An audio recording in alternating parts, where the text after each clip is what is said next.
Ils ont leurs médias pour faire la propagande de leurs valeurs, on peut dire, idéologiques.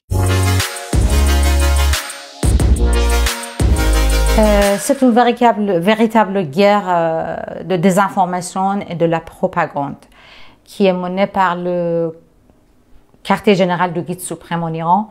Ils dépensent encore des millions de budget public via leur radio-télévision de la République islamique à l'intérieur qu'à l'extérieur du pays.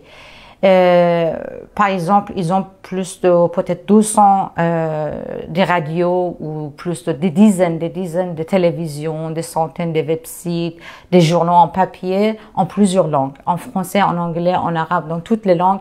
Ils ont leurs médias pour faire la propagande de leurs valeurs, on peut dire, idéologiques. Et tout leur base c'est basé au Liban, en Irak et en Iran. Et tout est contrôlé par le quartier général du Guide suprême. Et donc, ils ont pas mal de proxys, comme j'ai cité, au Liban, en Irak, en Syrie, dans la région, en Moyen-Orient, et aussi dans l'Amérique du Sud. Par exemple, à Venezuela, ils ont pas mal de proxys médiatiques là-bas qui font de la propagande.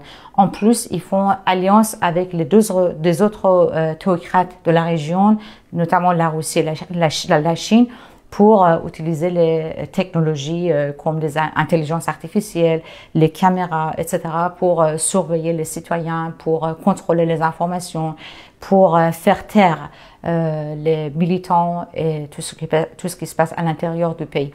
Imaginez qu'ils ont des caméras qui ont été fournies par les Chinois, qui est installée partout en Iran. Et donc, si une femme elle conduit une voiture qu'elle n'a pas de voile, tout de suite elle reçoit un SMS, une amende. Pourquoi? Voilà, on vous a filmé en envoyant même les photos et des vidéos que vous n'avez pas respecté les lois islamiques. Donc vous allez avoir une amende de tel prix et ils vont confisquer les voitures.